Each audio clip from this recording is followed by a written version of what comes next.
What's up everyone, Jonas here for Thomann synthesizers. In today's video I would like to capture how I would improve the groove or the rhythm of a track. So it's not going to be about how I would compress a kick drum or a snare drum or how I would structure the arrangement or fit something in the mixdown. So it's more about creating a framework that when I feel not that much inspiration, that still keeps me going and that I can come up with something fresh.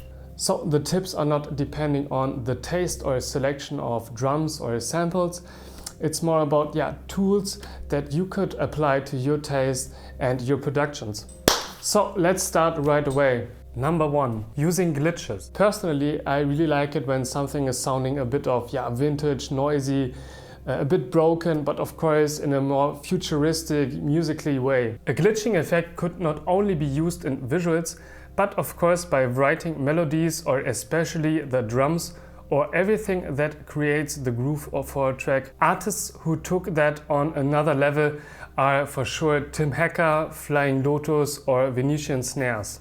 I started using glitches with Vsts from Isotope or simply called Glitch 2, where you could use stretching, reversing and a lot of other categories to put it on your stems. Basically, glitches are small faults or errors happening, and we could use them to come up with a more interesting or complex drum part or groove.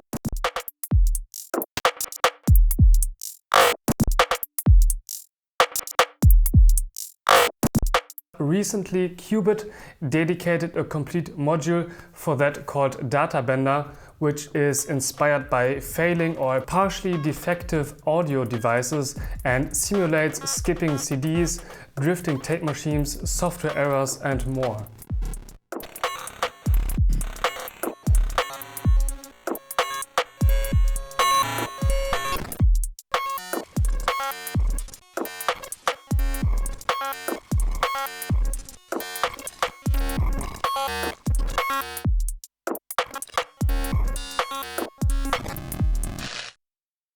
Number 2, reverb. So we all know and use reverb, but I think about reverb in two different ways. The first one would be actually that we can create a room where everything is happening together, everything has its place, it's fitting in the mix, etc. And the second would be to use reverb as a sound designing tool. So by this I mean you could push the parameters of the reverb to its extremes to actually bring the sound more to life. Here we have the Erbe Verb by Magnoise and pushing everything really into the extremes.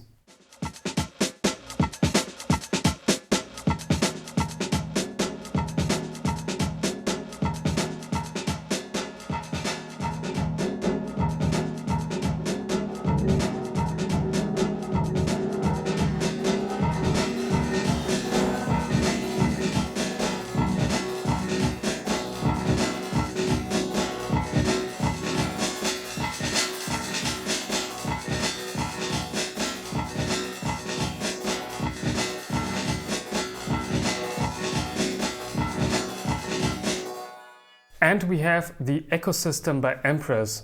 So it's actually possible with, I think, every kind of reverb to go really a step further than just putting everything in its position regarding the mixdown.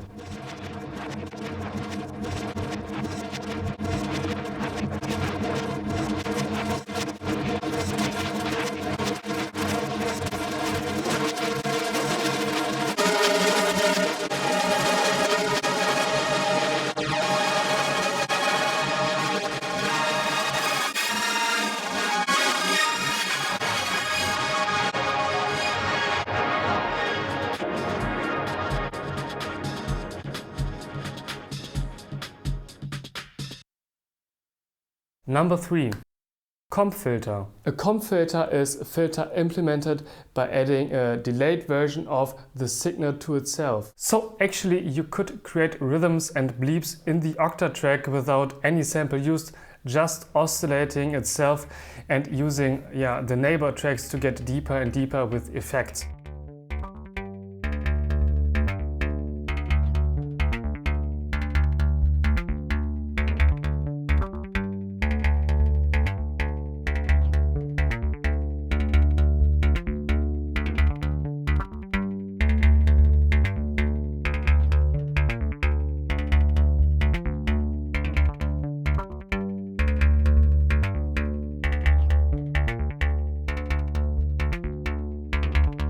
The Rainmaker by Intellijel is able to let your input resonate in other directions and sounds by using a comp filter as well. By using the comp filter, you will get a really different version of the original stem, and due to the delay, also a different groove.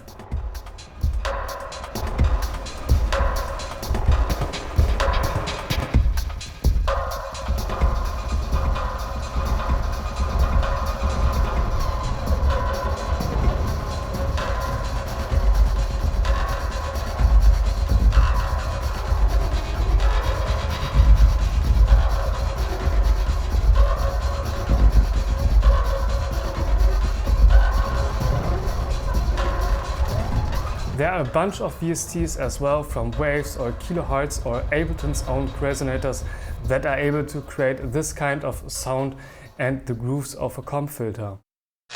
Number 4. Rhythm generators. I personally like using Euclidean rhythms, which means that the hits in your pattern always search for the most even distance to each other. Here we have the ornament and crime, which is triggering half of a syncussion, the SY 0.5.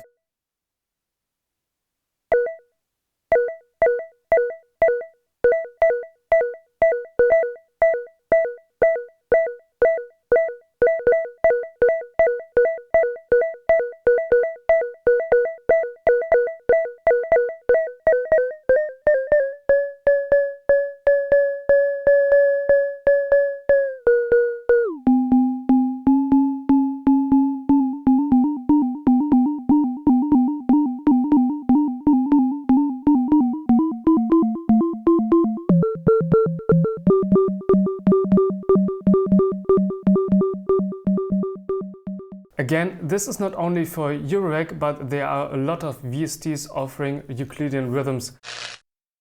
Number 5. Granular Synth. So actually you could not only use mono, poly or FM synthesis to create drums or percussions, we could actually take whatever and turn it into a rhythmic pattern by using granular synthesis. Granular synthesis is a synthetic sound generation in which a continuous sound is resampled from many small individual sounds. Here we have beds from mutable instruments, which breaks down a voice into a rhythmic pattern based on the clock.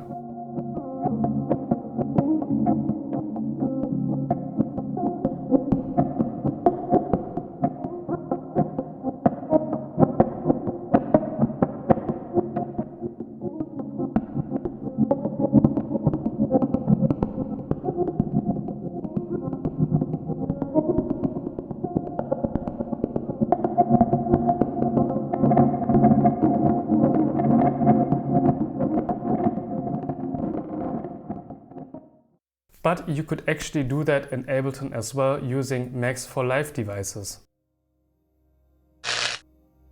Number 6. Resampling. Actually, all of the before mentioned processes you could combine, or you could set them a level deeper by resampling. Afterwards, we can record that, slice it up, put delay on it again and sidechaining it from other rhythmic elements. This process you could repeat again and again and come up with a complete different groove than from the start.